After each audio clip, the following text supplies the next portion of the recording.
Assalamualaikum warahmatullahi wabarakatuh. Apa kabar semuanya? Semoga dalam keadaan sehat walafiat. Pertemuan kali ini kita akan membahas bab 2, yaitu tentang wirausaha produk rekayasa sistem teknik, di mana tujuan pembelajaran ini adalah untuk meningkatkan efektivitas pendayagunaan berpikir untuk pemecahan masalah. Masalah apa contohnya?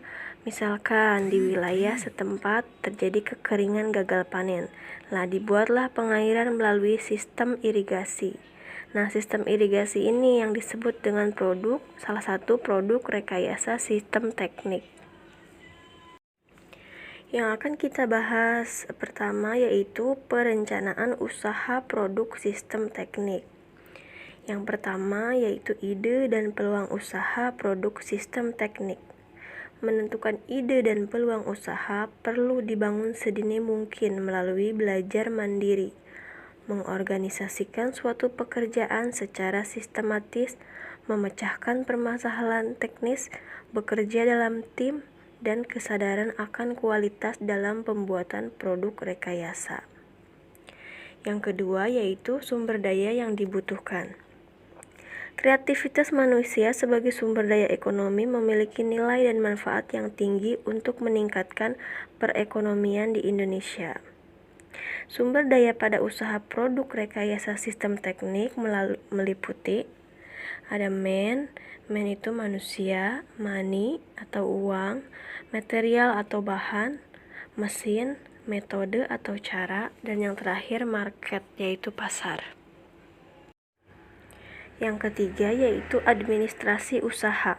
Administrasi usaha dalam arti sempit yaitu melakukan kegiatan berupa catat-mencatat, surat-menyurat, pembukuan, dan lain-lain.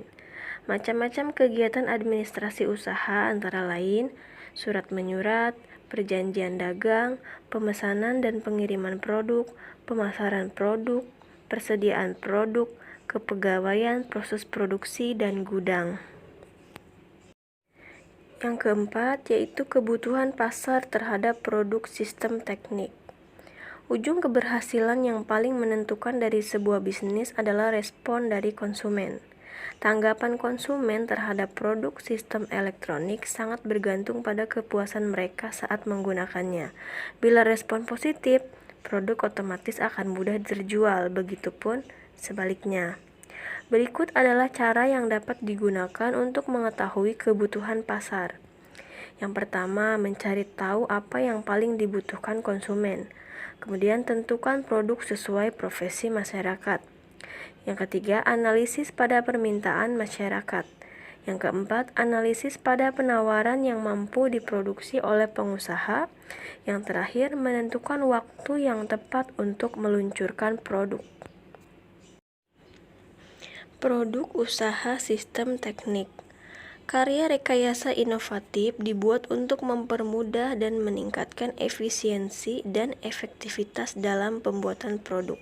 Di antaranya berupa produk pengolahan hasil pertanian, perkebunan, perikanan, dan limbah perkebunan yang merupakan solusi dalam berproduksi. Aneka produk usaha sistem teknik. Yang pertama contohnya adalah alat pengering hasil pertanian. Alat pengering hasil pertanian menggunakan bahan seng yang diberi warna hitam dengan tujuan untuk menyerap panas.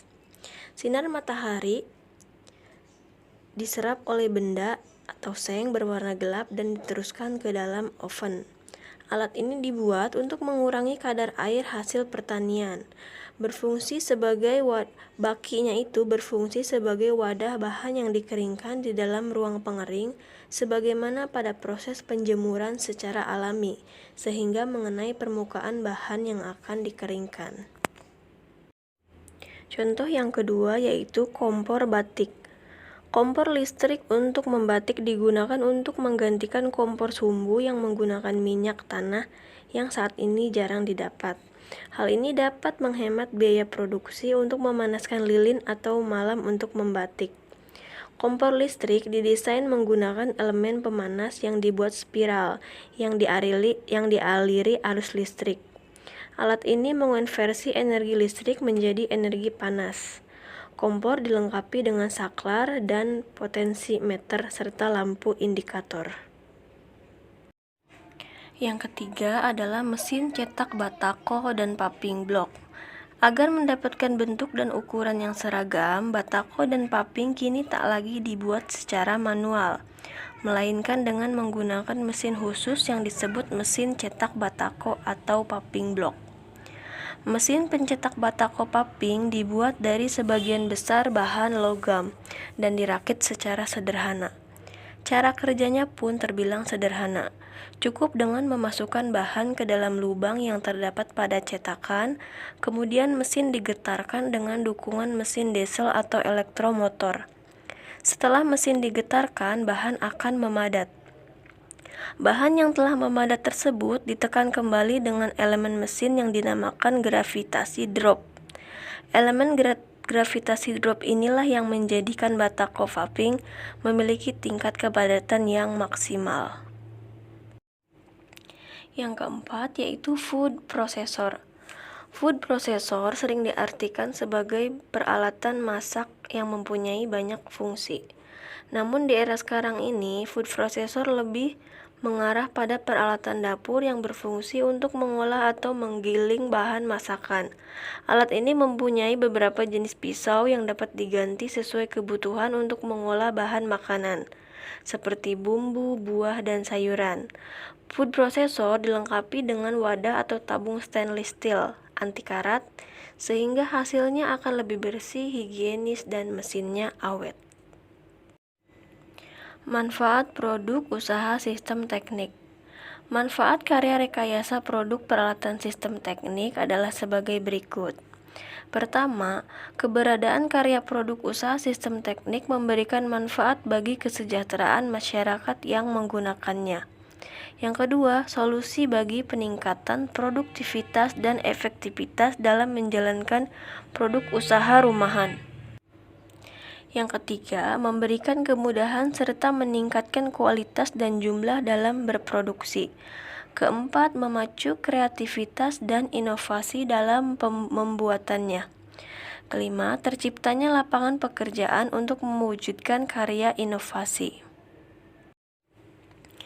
Oke, untuk pembahasan kali ini kita sampai di sini dulu. Sebelum kita lanjutkan ke pembahasan selanjutnya itu tentang menghitung titik impas atau breakpoint event, kita relaksasi dulu, kita jawab dulu pertanyaan-pertanyaan berikut. Tolong diisi di rumah ya, ditulis di buku catatan. Pertanyaannya yang pertama, apakah alasan dibuatnya sebuah alat pengering hasil pertanian? Jelaskan menurut pendapat Anda sendiri. Yang kedua, apakah keuntungan penggunaan kompor listrik untuk membatik? Sebutkan keuntungannya apa? Ya, itu aja 2 soal, silahkan diisi dulu. Nanti ditulis di buku catatan masing-masing, kira-kira jawabannya menurut pendapat kalian itu apa. Ya, untuk pertemuan kali ini, Ibu rasa cukup sekian. Semoga apa yang Ibu sampaikan bisa bermanfaat. Minggu depan, pertemuan selanjutnya kita masih lanjutan materi ini. Lanjutannya ada nanti. Ya, itu aja mungkin. Wabillahi taufiq wal hidayah. Wassalamualaikum warahmatullahi wabarakatuh.